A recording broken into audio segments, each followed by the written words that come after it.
Tout le monde et salut les amis. Aujourd'hui, nous revenons encore sur notre formation informatique. Nous sommes au troisième tuto qui parle aussi de l'arborescence. La fois passée, on a parlé de l'arborescence, mais ça c'est autre arborescence qui concerne le périphérique et lecteur. Arborescence qui concerne les périphériques multimédia, c'est-à-dire smartphone, tablette, iPhone et iPad. Est-ce que ces appareils ici, ce sont des appareils électroniques, bien sûr. Est-ce qu'ils peuvent fonctionner comme ça fonctionne lorsque les appareils, comme ce que nous appelons le portable, les iPhones, des téléphones, les iPhones, les iPads, des iPods, des tablettes, est-ce que ça suit l'arborescence comme nous avions fait dans l'ordinateur fixe? C'est ça que nous sommes venus pour que nous puissions développer, voir avec vous si cela est possible. Mais je pense que ça doit être possible puisque nous sommes là pour que nous puissions développer si cela est vrai. Mais avant tout, nous pouvons faire un peu de rappel sur ce qu'on a parlé sur les dossiers périphériques et lecteurs. Nous avions parlé dans le premier et dans le deuxième tuto que quand vous ouvrez le PC, c'est-à-dire personnel computer, vous allez trouver deux groupes d'éléments. Il y a les dossiers et périphérique et lecteur. On a parlé des dossiers ici. On a parlé des dossiers système, on a parlé des dossiers de fichiers. Et comment on peut réaliser et organiser l'arborescence, comment on peut organiser les dossiers et les fichiers. Maintenant, nous allons parler aujourd'hui des périphériques. Et dans ce périphérique, est-ce que nous allons trouver le moyen de trouver l'arborescence sur les périphériques que nous avons à faire. C'est pourquoi nous voulons, ce sont les périphériques, et voilà maintenant deux groupes, même les périphériques, excusez-moi, même les périphériques aussi ont deux groupes. Il y a le groupe de périphériques de la machine et il y a de la machine qui sont, qu'on peut être à l'intérieur de la machine, sont comme externe, puisque ça ce sont des micros, ça peut être interne ou externe. Et il y a encore de périphériques multimédia, ce qui concerne la musique, comme nous utilisons, vous voyez sur les dessins. Est-ce que c'est aussi, on peut trouver aussi l'arborescence sur cela, ce que ça s'appelle. Alors, maintenant, nous voulons vous montrer l'ensemble de périphériques qui se trouvent dans l'ordinateur. Voilà les périphériques qui se trouvent dans l'ordinateur. Il y a les périphériques, commençons par là jusqu'en bas, il y en a beaucoup.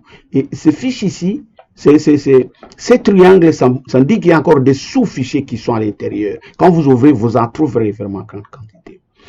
Notez bien, quand vous êtes dans votre machine, pour travailler, pour que tu ne puisses pas trouver les anomalies, et si tu trouves les anomalies, bien sûr, si vous trouvez que la machine ne marche pas toujours bien, essayez de vérifier aussi le périphérique. Est-ce que vraiment, vous avez tout configuré, vous avez très bien configuré votre machine. Et si vous trouvez, en vérifiant les périphériques, vous trouvez qu'il y a encore comme triangle jaune, vous trouverez dans d'autres machines, il y a triangle jaune, d'autres machines, il y a point d'interrogation, et d'autres encore périphériques qui a encore la clé, c'est-à-dire, ce qui se trouve avec la clé, triangle jaune ou point d'interrogation, ces périphériques-là ne fonctionnent pas. Comme ici, c'est-à-dire port série PCI, ça ne fonctionne pas. C'est-à-dire le contrôleur de port, ça ne fonctionne pas. Périphérique de sécurité, ça ne fonctionne pas. Là, vous serez obligé d'aller et mettre le pilote en jour. Si vous ne mettez pas le pilote en jour, la machine ne va pas très bien fonctionner. Et pour mettre ce pilote en jour, là, vous venez dans des computers. Avant de mettre le pilote en jour, je vous montre comment vous pouvez trouver ces périphériques-là, gestionnaire de périphériques. C'est-à-dire dans CPC, c'est-à-dire dans des computers, vous cliquez à droite. Quand vous cliquez à droite, notez bien, il y a les icônes de bureau et les icônes de raccourci. Si vous trouvez un PC, donc le personnel computer sur le bureau avec la flèche là qui montre le raccourci, si vous cliquez à droite, vous n'arriverez pas là où moi je peux arriver, dans d'autres machines ou bien dans d'autres programmes. Mais ici, comme c'était l'icône de bureau, vous cliquez à droite et vous venez sur propriété. Et vous ouvrez le propriété, il vous montre ces fenêtres-là pour vous dire que vous êtes dans Windows 10.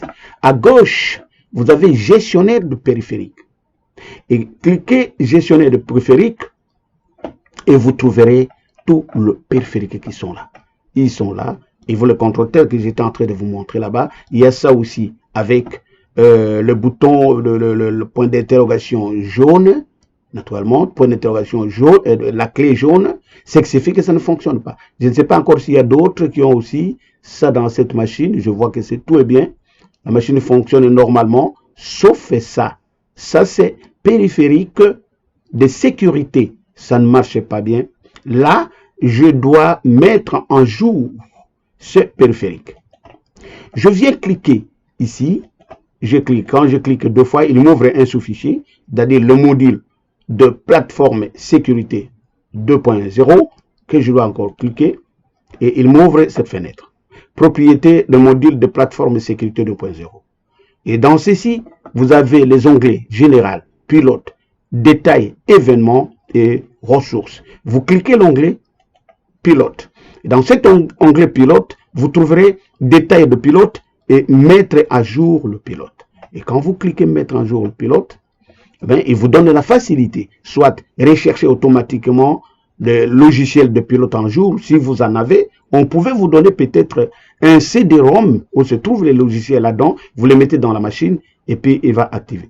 Bon, ou bien vous parcourez, oui c'est ça, parcourir mon ordinateur et chercher le logiciel. Ici, il peut vous amener aussi même sur Internet, là vous pouvez trouver les pilotes pour mettre votre machine à jour. C'est là où nous avons des problèmes avec les ingénieurs de Microsoft qui nous ont dit qu'avec le Windows 7, il n'y a plus moyen de mettre en jour ça. C'est-à-dire, il n'y a pas moyen de trouver les pilotes pour que ce Windows fonctionne correctement. Donc, mettre en jour, c'est-à-dire mettre le pilote en jour pour que la machine puisse marcher très bien sans qu'il y ait de faille. Maintenant, nous voulons parler de arborescence sur les smartphones. Arborescence sur les smartphones, arborescence sur iPhone, tablette et iPad. Est-ce que c'est possible? Ça se fait aussi comme sur l'ordinateur? Oui. Nous avons le téléphone, vous avez PC, Samsung Galaxy 7 Edge. Et là, je vous montre, vous avez ici Samsung Galaxy avec son arborescence là.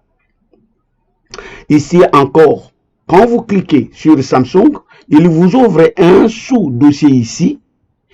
Et dans ce sous-dossier système, il s'appelle ça, ça peut s'appeler dossier, excusez-moi. Oui, ça s'appelle dossier système. Et ce dossier système, c'est ça les types, comme nous on disait dans l'ordinateur, dossier système. Ici, les mots en néerlandais ne signifient pas dossier système, mais ça veut dire comme si le dossier des parents. Donc, l'hiérarchie, en commençant par les parents vers les fils. Donc, Archimen hiérarchis. Ce qui signifie que c'est un dossier des parents, mais nous l'avons appelé dossier système en français. Et quand vous cliquez sur Phone, il va vous ouvrir cette fenêtre où vous trouverez, ce ne sont plus les dossiers de fichiers et les dossiers système. Archimen, ce n'est pas le dossier système, mais ça vient maintenant les dossiers de fichiers. Et ces dossiers de fichiers sont là. Des DCIM, les documents et ainsi de suite. Quand vous cliquez là, il va vous montrer les fichiers qui sont là-dedans. Vous trouverez aussi les arborescences, comme ici, Samsung Edge. Vous avez Phone, vous avez DCIM. Et quand vous cliquez Caméra, vous trouverez encore d'autres dossiers de fichiers. Ici, après avoir cliqué le dossier de fichiers sur Phone, et à partir de Caméra, vous trouverez aussi des photos. Donc, Samsung, Phone, DCIM et Caméra. Vous allez m'excuser, mes amis, tout ce que je viens de vous dire, puisque nous cherchons l'arborescence, je veux faire des démarches pour que je puisse me connecter avec mon iPhone, si ça peut marcher. Excusez-moi. Le peu de bruit que vous écoutez là, c'est-à-dire ta machine doit être reconnue par l'ordinateur que vous utilisez. Vous avez pris le câble USB, c'est ce câble-là que je suis en train de charger la machine. Mais cette fois-ci, même câble, je l'utilise pour découvrir l'arborescence dans ma machine. Alors, voilà Samsung. Et il m'a ouvert le sous-dossier Phone qui est là. Et je reprends, voilà, phone, et phone, ça c'est, voilà les dossiers système qui est là, avec la taille et l'espace. Maintenant, quand je clique ce dossier système, j'ai encore le dossier de fichiers. Voilà les dossiers de fichiers, voilà les dossiers de fichiers sont ici. Donc c'est ça qu'on a parlé. Dossier de fichiers, on a longtemps parlé de ceci la fois passée. Dossier de fichiers, il y en a aussi dans iPhone et iPad. Après les dossiers de fichiers, ouais. Donc c'est la même chose pour trouver les dossiers de fichiers. Je veux revenir sur l'appareil puisque c'est pareil. Maintenant, je vais cliquer les dossiers de fichiers, par exemple DCIM. Quand je le clique 2 fois, il me donne son arborescence qui est là, caméra, Facebook, image et puis Smart Touch. Quand je clique caméra, je trouve les fichiers là-dedans, à l'intérieur des caméras. Et ces fichiers sont des fichiers JPG. Donc ce sont des fichiers photos qui sont à l'intérieur des caméras. Voyez-vous? Alors c'est ça le fichier, le fichier qui s'est trouvé à l'intérieur. Donc son arborescence, c'est caméra, donc c'est Samsung, donc c'est des computers PC, j'ai branché caméra et j'ai branché mon appareil Samsung Galaxy S7 IG. Et dans cela, il a un sous-dossier qui s'appelle Phone. Et dans ce sous-dossier, donc le dossier système qui est Phone, j'ai les dossiers de fichiers qui est DCIM et autres sous-dossiers de fichiers qui s'appelle caméra, d'où j'ai trouvé le fichier de caméra. Bon, cela peut être vrai aussi, mais je peux le faire la même chose. Je reviens sur le dossier système Phone. Je peux prendre par exemple le dossier de fichiers document et dans ce document, j'ai maintenant le document, par exemple Arboa et ainsi de suite. Ça, ce sont des documents que j'ai mis, ça ce sont des lettres en Word. Et son arborescence, c'est des computers Samsung Galaxy, Phone et des sons de Phone. Donc, ça suit même arborescence. Mais le problème avec ça, c'est un peu difficile d'arranger cela. Mais qu'est-ce que vous pouvez faire pour découvrir ceci? Avant, je vous donne un conseil. Pour découvrir cela, il faut que votre appareil soit reconnu. Le bruit que vous écoutez là, c'est-à-dire mon appareil que j'utilise et reconnaît mon appareil photo et mon appareil Samsung portable. Il le reconnaît. Les pilotes de Samsung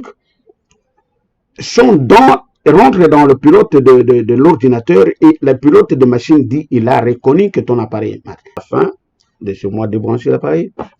Nous sommes déjà à la fin. Vous avez vu comment ça passe l'arborescence. Cela va nous amener à autre leçon après.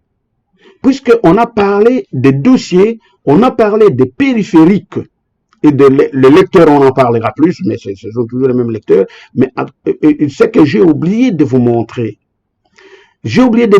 que quand vous êtes ici en Belgique, vous pouvez vous trouver à France, vous pouvez vous trouver dans n'importe quel pays, vous utilisez les dossiers qui se trouvent, les documents qui se trouvent dans votre ordinateur fixe, même dans votre ordinateur portable. Comment vous allez le faire? C'est ça que nous sommes en train de faire. Pour que les dossiers soient enregistrés ici et vous les utilisez dans l'autre pays, il faut que vous soyez là-bas, connecté sur Internet. Et il faut activer d'abord le disque dur de l'ordinateur. Et ce n'est pas de l'ordinateur, mais ce qu'on appelle OneDriver. C'est ça, OneDriver est ici. Vous devez mettre tous vos fichiers sur OneDriver. Et quand vous mettez vos fichiers sur OneDriver, c'est sur Internet. Là, quand vous êtes dans n'importe quel pays, vous pouvez utiliser vos dossiers et vos fichiers qui se trouvent sur l'ordinateur fixe chez vous à la maison. Là, vous connectez sur OneDriver, vous donnez les codes et c'est déjà parti. Il y a encore Google Driver, ce sont des disques durs, moi je les appelle disques durs de l'Internet. Disques durs de Google qui vous a donné trop d'espace, tout comme OneDriver, il y a trop d'espace et vous activez ça. Et vous allez vous promener avec vos dossiers, vos fichiers, vos photos, au lieu de vous promener avec de grosses caisses. Non, mais alors, c'est le début de cours, le début de l'informatique. C'est le début pour que tu puisses avoir un permis de conduire. Parce qu'avant d'avoir un permis de conduire, il faut savoir là où se trouvent les pédales si c'est dans une voiture. C'est pourquoi, avant de commencer à piloter l'ordinateur, il faut connaître un peu ce que nous sommes en train de vous montrer. Où se trouve le périphérique, où se trouve le disque dur, où se trouve ceci. C'est ça. À la prochaine, nous allons nous retrouver. Merci mes chers amis et au revoir.